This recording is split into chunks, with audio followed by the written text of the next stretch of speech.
Hello welcome back to my channel. അങ്ങനെ നമ്മുടെ December മന്തായി Christmas ഒക്കെ ഇതാ എത്താറായിട്ടുണ്ടല്ലേ. ക്രിസ്മസിന് ബീഫ് ഉണ്ടാക്കിയില്ലെങ്കിൽ പിന്നെ എപ്പോഴാണ് ഉണ്ടാക്കുന്നത് അല്ലേ? അപ്പോൾ ഇതാ ബീഫ് വെച്ചിട്ടുള്ള ഒരു അടിപൊളി റെസിപ്പി ആയിട്ടാണ് ഞാൻ വന്നിരിക്കുന്നത്. Beef dry roast. നമുക്ക് ചപ്പാത്തിയുടെ കൂടെയോ അപ്പത്തിൻ്റെ കൂടെയോ ഒക്കെ, അതുപോലെ തന്നെ ഗീ റൈസിൻ്റെ കൂടെ ആണെങ്കിലും നമുക്ക് കഴിക്കാവുന്ന ഒരു ഐറ്റമാണ്.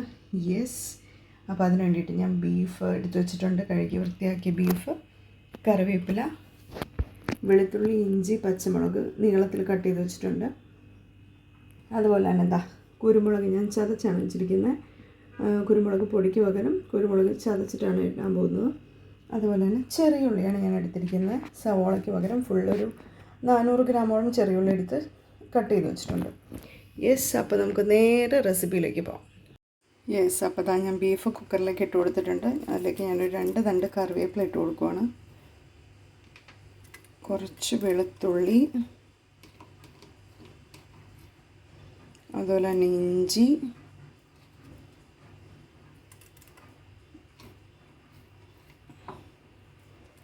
നമ്മൾ കട്ട് ചെയ്ത് വെച്ചിരിക്കുന്നതിൻ്റെ ഒരു ഹാഫ് പോർഷൻ ചേർത്ത് കൊടുക്കണം. പച്ചമുളക് ഇട്ട് കൊടുത്തു.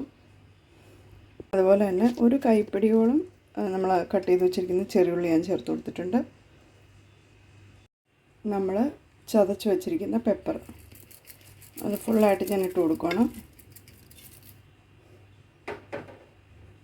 ആവശ്യത്തിന് ഉപ്പ് ചേർത്ത് കൊടുക്കുക.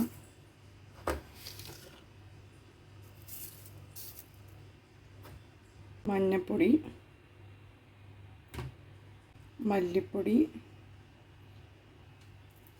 ഞാനൊരു 2-2.5 ടീസ്പൂൺ ചേർത്തിട്ടുണ്ട്.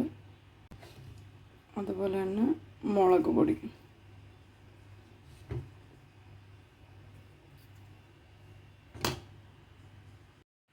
ഇതിലേക്ക് ഞാൻ 1 ടേബിൾ സ്പൂൺ എണ്ണയും കൂടെ ഒഴിച്ച് കൊടുക്കുകയാണ്.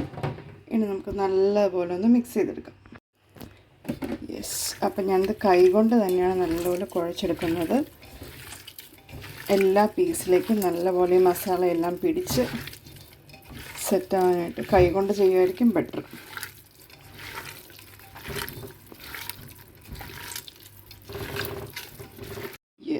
ബീഫ് ഞാൻ നല്ലപോലെ കുഴച്ച് മിക്സ് ചെയ്ത് വെച്ചിട്ടുണ്ട്. അതിലേക്ക് ഞാൻ ഒരല്പം വെള്ളവും കൂടെ ഒഴിച്ച് കൊടുക്കുകയാണ്. ഇനി നമുക്ക് നല്ലപോലെ ഒന്ന് വേവിച്ചെടുക്കാം. അപ്പോൾ ഇതാ നമ്മുടെ ബീഫ് റെഡി ആയിട്ടുണ്ട്. നല്ല ആവി പറക്കും, നല്ല സ്മെല്ല് വരുന്നുണ്ട്. കുരുമുളകിൻ്റെയും വെളുത്തുള്ളിയുടെയൊക്കെ ഇതാ ബീഫ് നല്ലപോലെ വെന്തിരിപ്പുണ്ട്. നമുക്കിനി പരിപാടി തുടങ്ങാം. അപ്പം നമ്മൾ ചട്ടിയിലാണ് ഇന്ന് ഉണ്ടാക്കാൻ പോകുന്നത്. ചട്ടി ചൂടായതിന് ശേഷം ആവശ്യത്തിന് എണ്ണ ഒഴിച്ച് കൊടുക്കുക. അതിലേക്ക് ഞാൻ 2 തണ്ട് കറിവേപ്പില, അതുപോലെ തന്നെ നമ്മൾ തേങ്ങാക്കൊത്ത് ഇവിടെ എടുത്ത് വെച്ചിട്ടുണ്ട്. തേങ്ങാക്കൊത്തൂടെ ഇട്ട് കൊടുക്കും. എന്നിട്ട് നല്ലപോലെ ഒന്ന് മൂപ്പിച്ചെടുക്കുക. തേങ്ങാക്കൊത്ത് കറിവേപ്പിലയും കൂടെ വെളിച്ചെണ്ണ കിടന്ന് നല്ലപോലെ ഒന്ന് സോട്ടായി വരണം.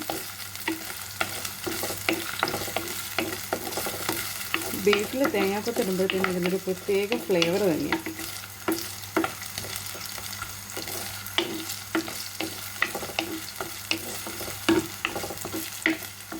അതിൻ്റെ കളറൊന്ന് മാറി വരുന്നവരെ നമുക്ക് നല്ലവണ്ണം ഇളക്കി കൊടുക്കാം. തേങ്ങയുടെ കളറൊക്കെ മാറിയിട്ടുണ്ട്. ഞാനിതിലേക്ക് കട്ട് ചെയ്ത് വെച്ചിരിക്കുന്ന വെളുത്തുള്ളി, ഇഞ്ചി, പച്ചമുളകും കൂടെ ചേർത്ത് കൊടുക്കുകയാണ്. അപ്പോൾ ആ ഇഞ്ചിയും വെളുത്തുള്ളിയും പച്ചമുളകും ഒക്കെ നല്ലപോലെ ഒന്ന് ഇളക്കി അതിൻ്റെ പച്ചമണമൊക്കെ മാറുന്നവരെ നമുക്ക് നല്ലപോലെ ഒന്ന് ഇളക്കി മിക്സ് ചെയ്തെടുക്കാം. ഫ്ലെയിം മീഡിയത്തിൽ വെക്കണം. ഒത്തിരി ഫ്ലെയിം കൂട്ടി വെച്ച് കഴിഞ്ഞാൽ കരിയാനായിട്ട് ചാൻസ് ഉണ്ട്. മീഡിയത്തിൽ വെച്ച് തന്നെ നമുക്ക് കുക്ക് ചെയ്തെടുക്കാം.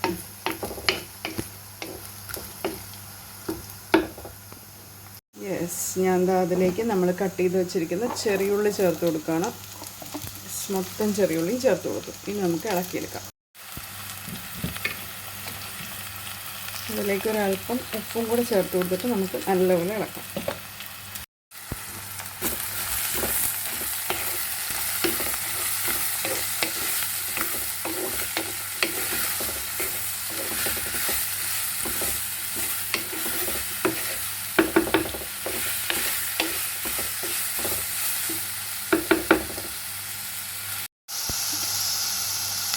ചട്ടിയിലും കൂടെ ആകുമ്പോൾ കുറച്ച് ടൈം പിടിക്കും. നല്ലപോലെ വഴണ്ട് വരണ വരെ നമുക്ക് പതിയെ ഇളക്കി കൊടുത്തുകൊണ്ടിരിക്കും. നമ്മുടെ ഉള്ളിയൊക്കെ നല്ലപോലെ വഴന്ന് വന്നിട്ടുണ്ട്. നമുക്കിനി ഇതിലേക്ക് പൊടി ചേർത്ത് കൊടുക്കാം. മഞ്ഞൾപ്പൊടി ഇട്ട് കൊടുത്തിട്ടുണ്ട്. അതുപോലെ തന്നെ മുളക് പൊടി, നമ്മൾ കുരുമുളകൊക്കെ ചേർക്കുന്നതുകൊണ്ട് ഒരുപാട് മുളക് പൊടി ചേർക്കുന്നില്ല. അതുപോലെ തന്നെ മല്ലിപ്പൊടി,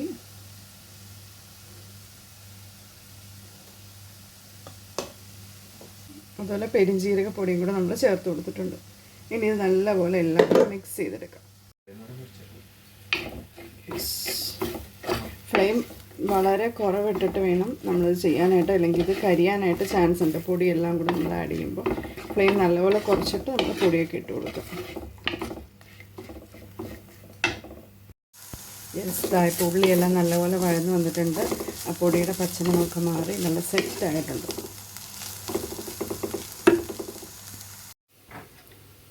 ഇതാണ് നമ്മുടെ ബീഫ് വേവിച്ച് ഇവിടെ ഇരിപ്പുണ്ട്. ഇതിൽ നിന്ന് ഞാൻ കുറച്ച് ഈ ബീഫിൻ്റെ സ്റ്റോക്ക് എടുക്കുവാണ്. ബീഫ് വേവിച്ച വെള്ളം എടുത്തിട്ട് നമ്മുടെ ഉള്ളിയുടെ കൂടെ ആഡ് ചെയ്യുവാണ്.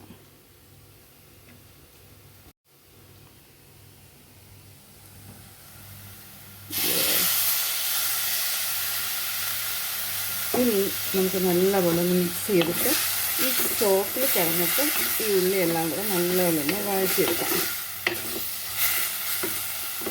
കുറച്ച് നേരം കൂടി ഒരു 2 മിനിറ്റോളം നമുക്ക് നല്ലപോലെ വഴറ്റി കൊടുക്കാം. അതിലേക്ക് ഞാൻ കുറച്ച് കുരുമുളക് ആഡ് ചെയ്ത് കൊടുക്കുകയാണ്. നമ്മൾ ചതച്ച് വെച്ചിരിക്കുന്നത് കുറച്ച്, ഒരുപാട് പൊടി പോലെ ചതച്ചിട്ടില്ല, കുറച്ചൊന്ന് ചതച്ചിട്ടേ ഉള്ളൂ. ഞാൻ ആഡ് ചെയ്ത് കൊടുക്കും. ഇനി നല്ലപോലെ ഒന്ന് അടച്ച് വയ്ക്കാം.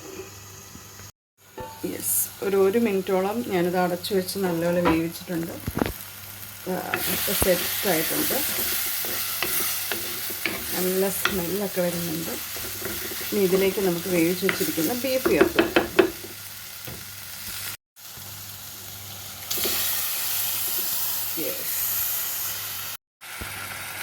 ഇതെല്ലാം കൂടെ നല്ലപോലെ ഒന്ന് മിക്സ് ചെയ്ത് കൊടുക്കുക.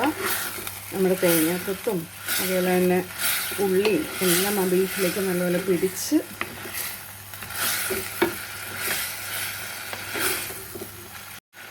അതുപോലെ തന്നെ ഫ്ലെയിം ഏറ്റവും മീഡിയത്തിലും താഴെ ഇട്ടാലും കുഴപ്പമില്ല. എന്നിട്ട് അടച്ചൊന്നും വെക്കേണ്ട, നമ്മൾ തുറന്ന് വെച്ച് തന്നെയാണ് ചെയ്യുന്നത്. സ്ലോ കുക്കിങ്ങാണ് ചെയ്യുന്നത്. അപ്പോൾ പതിയെ ഇനി അതവിടെ ഇരുന്ന് വേവട്ടെ. നമ്മുടെ ബീഫ് കിടന്ന് ഇവിടെ തിളച്ചുകൊണ്ടിരിക്കുകയാണ്. നല്ല അടിപൊളി സ്മെല്ലാണ് വരുന്നത്. നമ്മുടെ ബീഫിൻ്റെ വെള്ളമൊക്കെ വെച്ച് വന്നിട്ടുണ്ട്. ഇനി നമുക്ക് ഫ്ലെയിം സ്ലോയിലിട്ടിട്ട് നല്ലപോലെ ഇളക്കിക്കൊണ്ടിരിക്കുക. അടുക്കി പിടിക്കാനായിട്ട് ചാൻസ് ഉണ്ട്. അതുകൊണ്ട് ഫ്ലെയിം കുറച്ചിട്ട് അതുപോലെ കണ്ടിന്യൂസ് ആയിട്ട് ഇളക്കി എടുക്കുക.